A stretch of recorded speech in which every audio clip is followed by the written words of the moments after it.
Welcome to Surya tutorials. तो कैसे हो आप सब। आज हम लोग जो है क्लास 10th के लिए एक सैंपल सीरीज को स्टार्ट करने जा रहे हैं, जिसमें हम लोग जो है सारे सैंपल पेपर के क्वेश्चंस को सॉल्व करेंगे।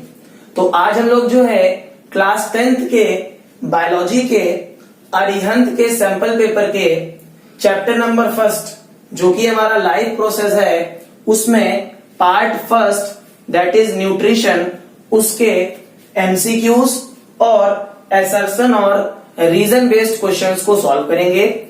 तो ये क्वेश्चंस जो होंगे ये आपके सीबीएसई के टर्म फर्स्ट जो कि आपका अभी एग्जाम होने वाला है उसके पैटर्न के ऊपर बेस्ड होंगे। तो चलिए स्टार्ट करते हैं। तो अब हम लोग जो है अरिहंत के सैंपल पेपर के न्यूट्रिशन के एमसीक्यूज को सबसे पहले सॉल्व करते हैं, जो हमारे पेज नंबर 49 पे गिवन है।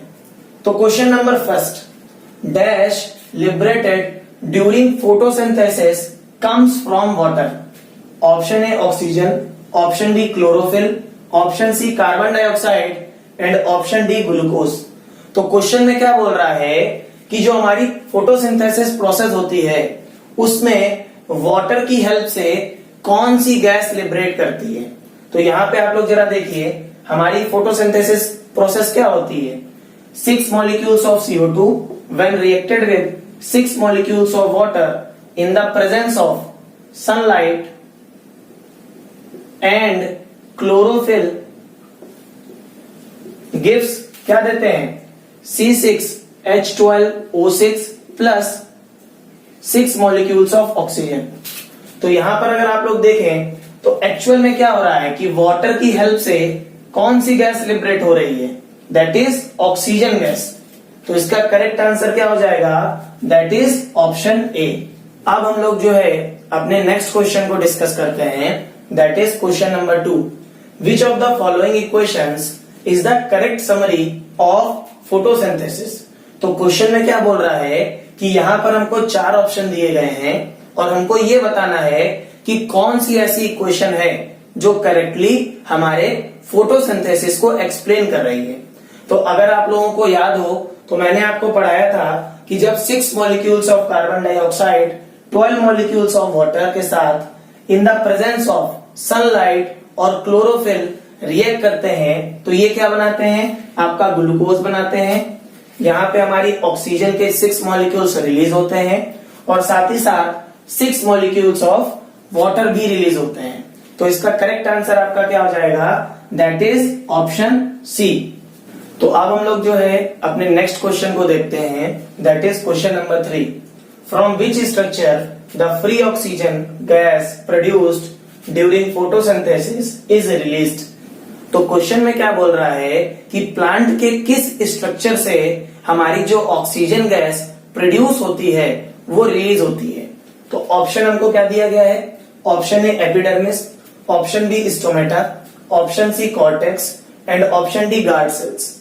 तो आप सभी लोगों को पता है कि हमारा स्टोमेटा के थ्रू क्या होता है, हमारे स्टोमेटा के थ्रू गैसेस का एक्सचेंज होता है। मतलब यहीं से क्या होगा, CO2 एब्जॉर्ब होगी और यहीं से ऑक्सीजन गैस रिलीज होगी। मैंने आपको पढ़ाया भी था। तो इसका करेक्ट आंसर क्या हो जाएगा, दैट इज ऑप्शन बी। अब हम लोग जो है अपने नेक्स्ट क्वेश्चन को देखते हैं, दैट इज क्वेश्चन नंबर 4। तो the internal energy reserve in autotroph is. तो क्वेश्चन में क्या बोल रहा है कि जो भी हमारे ऑटोट्रॉप्स होते हैं उनमें जो इंटरनल एनर्जी है वो किस फॉर्म में रिजर्व रहती है। ठीक है, क्योंकि बाय ह्यूमन बींग्स में क्या होता है, ये एटीपी की फॉर्म में स्टोर रहती है, लेकिन ऑटोट्रॉप्स में किस फॉर्म में होती है।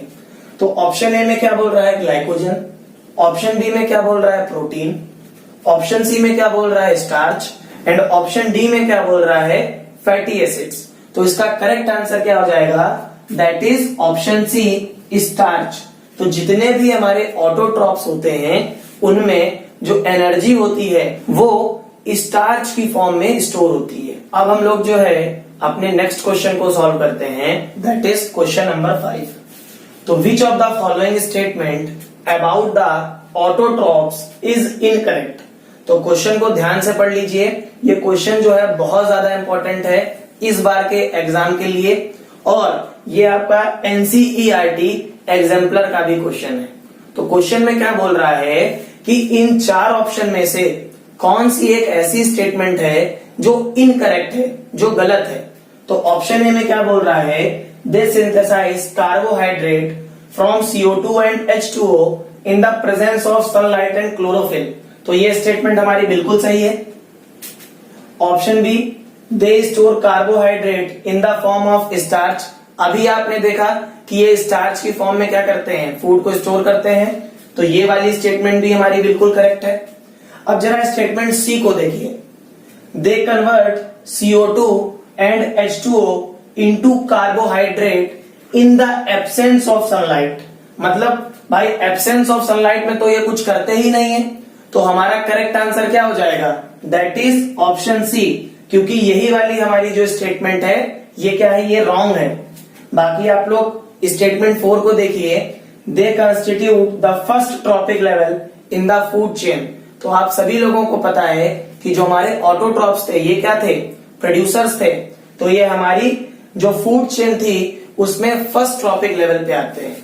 तो आपकी जो रॉन्ग स्टेटमेंट होगी वो थर्ड वाली होगी। तो आपका करेक्ट आंसर क्या हो जाएगा, दैट इज ऑप्शन सी। तो अब हम लोग जो है अपने नेक्स्ट क्वेश्चन की बात करते हैं, that is question number 6। Which among the following organism shows parasitic nutrition.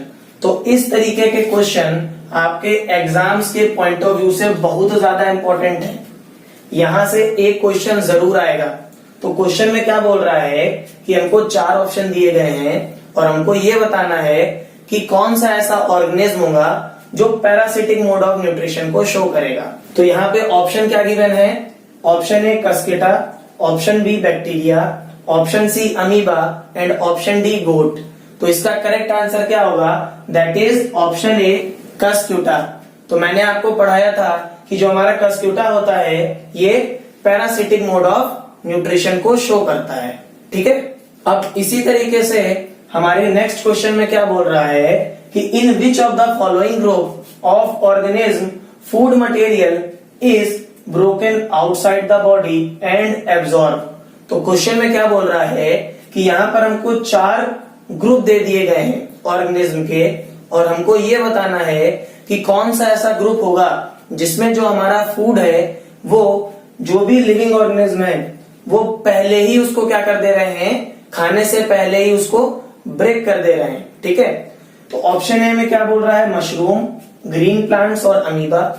Option B में क्या बोल रहा है, yeast, mushroom and bread mould.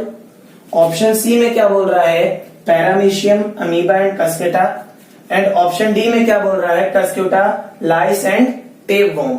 तो इसका करेक्ट आंसर क्या होगा, that is option B, yeast, mushroom and bread mould. तो हमारा जो यीस्ट और मशरूम और ब्रेड मोल्ड होता है ये क्या करता है, ये अपने फूड को खाने से पहले ही क्या करता है, ब्रेक कर देता है। ठीक है, और फिर इसको लिक्विड फॉर्म में टेक कर लेता है।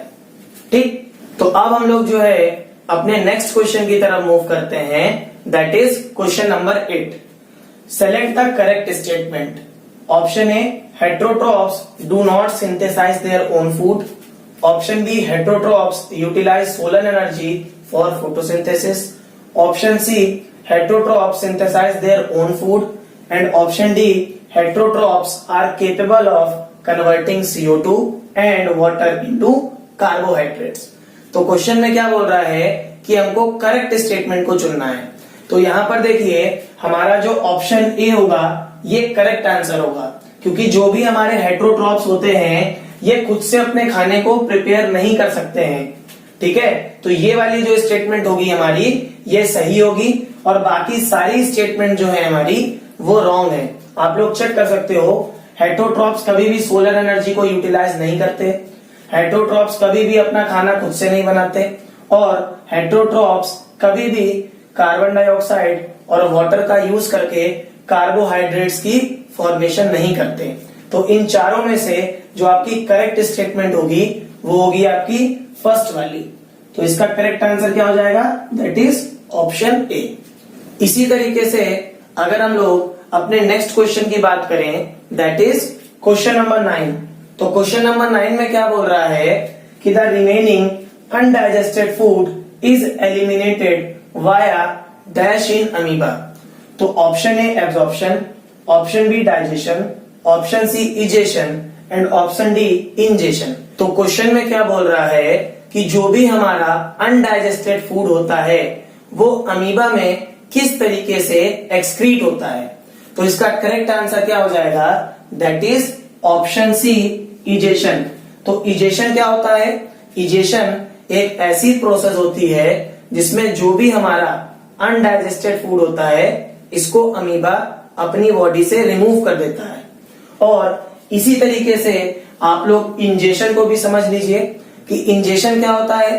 इंजेशन का मतलब होता है इनटेक ऑफ फूड, कि अमीबा किस तरीके से फूड को टेक करता है।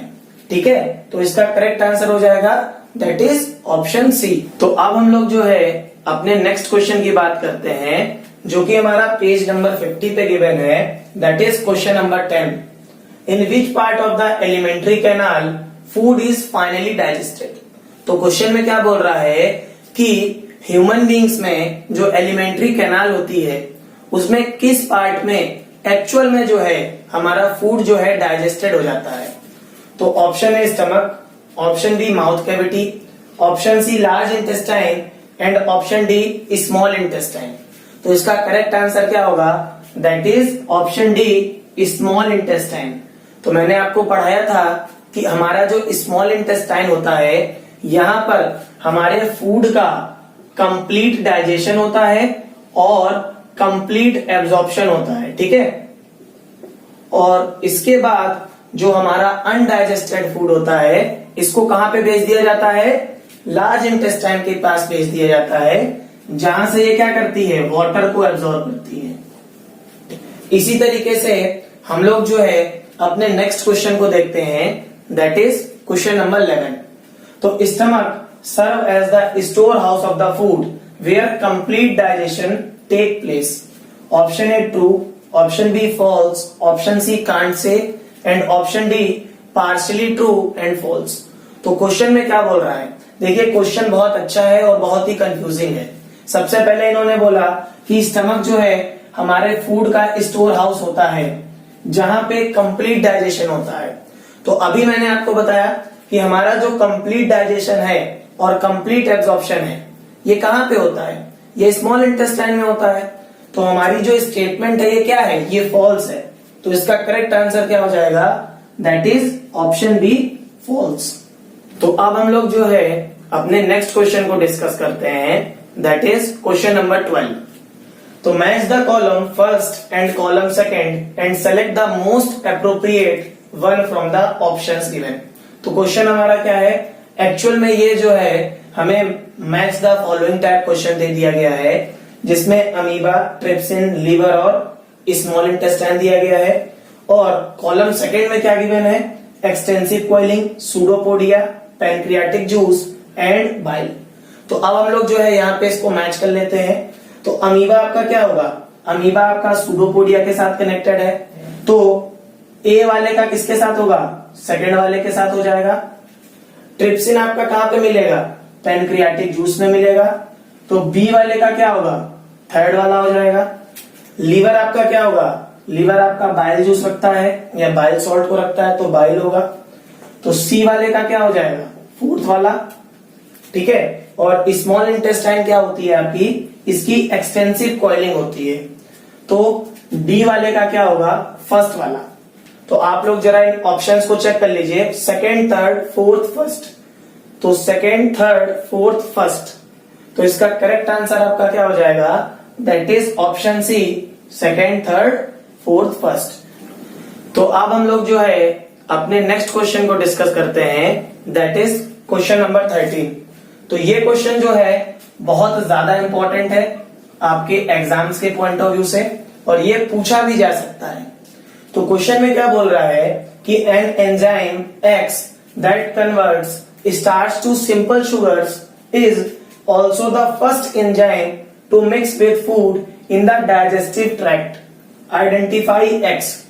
Option A pepsin, option B amylase, option C lipase and option D none of this. तो क्वेश्चन में क्या बोल रहा है कि एक एंजाइम है एक्स, जो सबसे पहले क्या कर रहा है, हमारा जो स्टार्च है इसको सिंपल शुगर में कन्वर्ट कर रहा है, और ये हमारा पहला एंजाइम है। ये हमारा क्या है, ये हमारा फर्स्ट एंजाइम है जो हमारे फूड के साथ मिक्स हो रहा है। तो आप लोग याद करिए, सबसे पहले मैंने आपको क्या बताया था कि जो हमारी सलाइवा है, सलाइवा क्या करता है, एक एंजाइम को कंटेन करता है, that is called salivary amylase, है ना। इसको हम लोग क्या बोलते हैं, सलाइवरी एमाइलेस बोलते हैं या टाइलिन बोलते हैं। ये क्या करता है, सबसे पहले यही तो जो है हमारे स्टार्च को किसमें कन्वर्ट करता है, शुगर में कन्वर्ट करता है। तो यही हमारा क्या होगा, पहला एंजाइम होगा। तो इसका करेक्ट आंसर क्या हो जाएगा, that is option B, amylase. तो अभी तक हम लोगों ने क्या किया कि जो भी हमारे एमसीक्यूज थे न्यूट्रिशन के, उनको सॉल्व कर लिया। अब हम लोग जो है असर्शन और रीजन बेस्ड क्वेश्चंस को सॉल्व करेंगे। तो इनको सॉल्व करने से पहले सबसे पहले आपको ये पता होना चाहिए कि आखिर असर्शन और रीजन बेस्ड क्वेश्चंस कैसे होते हैं। तो यहां पर क्या होता है, एक्चुअल में यहां पर हमको दो स्टेटमेंट्स गिवन होती हैं। एक हमें असर्शन गिवन होता है और जो दूसरी स्टेटमेंट होती है वो हमारी रीजन होती है, ठीक है। और इसके 4 ऑप्शंस गिवन होते हैं, ठीक है। अब इन ऑप्शंस में क्या होता है, अब ऑप्शन ए करेक्ट तब होगा जब हमारा असर्शन और रीजन दोनों ट्रू होंगे, और रीजन जो है असर्शन को करेक्टली एक्सप्लेन करेगा, ठीक है। इसी तरीके से ऑप्शन बी करेक्ट कब होगा, जब हमारा असर्शन और रीजन दोनों ट्रू होंगे, और रीजन जो है असर्शन को करेक्टली एक्सप्लेन नहीं कर पाएगा। इसी तरीके से ऑप्शन सी कब सही होगा, जब हमारा असर्शन ट्रू होगा और रीजन वाली जो स्टेटमेंट है वो फॉल्स होगी। और ऑप्शन डी कब होगा, जब हमारा असर्शन वाली स्टेटमेंट जो है वो फॉल्स होगी और रीजन वाली स्टेटमेंट जो है ये ट्रू होगी। तो अब हम लोग जो है एक क्वेश्चन को सॉल्व करते हैं, दैट इज क्वेश्चन नंबर 14, जो आपके सैंपल पेपर में गिवन है। क्वेश्चन में देखिए हम लोगों को दो स्टेटमेंट गिवन है, एक असर्शन की फॉर्म में और दूसरी रीजन की फॉर्म में। तो चलिए इनको देखते हैं। तो असर्शन में क्या बोल रहा है कि leaves are the major photosynthetic organs of a plant. तो बिल्कुल सही बात है कि जो हमारी लीफ होती हैं, इन्हीं की वजह से तो फोटोसिंथेसिस होता है। भाई फोटोसिंथेसिस कहां पे होता है, फोटोसिंथेसिस आपका प्लांट्स की लीव्स के थ्रू होता है। तो यहां से हम लोग क्या बोल सकते हैं कि हमारा जो असर्शन है ये बिल्कुल ट्रू स्टेटमेंट है, क्योंकि भाई लीव्स की वजह से ही तो फोटोसिंथेसिस हो रही है। इसी तरीके से अब हम लोग रीजन की बात करते हैं कि रीजन में क्या बोल रहा है, दे कंटेन क्लोरोप्लास्ट। अब क्या बोला कि लीव्स में फोटोसिंथेसिस इस वजह से हो रहा है क्योंकि वहां पे क्लोरोप्लास्ट है। अब क्लोरोप्लास्ट में क्या पाया जाता है, क्लोरोफिल पाया जाता है। और क्लोरोफिल क्या करता है, यही तो सनलाइट को ट्रैप करता है। इसी वजह से जो है हमारी लीव्स में फोटोसिंथेसिस होती है। तो आपका जो है रीजन वाली स्टेटमेंट भी बिल्कुल ट्रू है, और रीजन जो है हमारे असर्शन को करेक्टली एक्सप्लेन कर रहा है, क्योंकि अगर क्लोरोप्लास्ट नहीं होगा तो फिर फोटोसिंथेसिस कैसे होगी, क्योंकि लीव्स जो है फिर सन से सोलर एनर्जी को ट्रैप ही नहीं कर पाएंगी। तो इसका करेक्ट आंसर क्या हो जाएगा, दैट इज ऑप्शन ए। तो अब हम लोग जो है अपने नेक्स्ट असर्शन और रीजन बेस्ड क्वेश्चन को देखते हैं।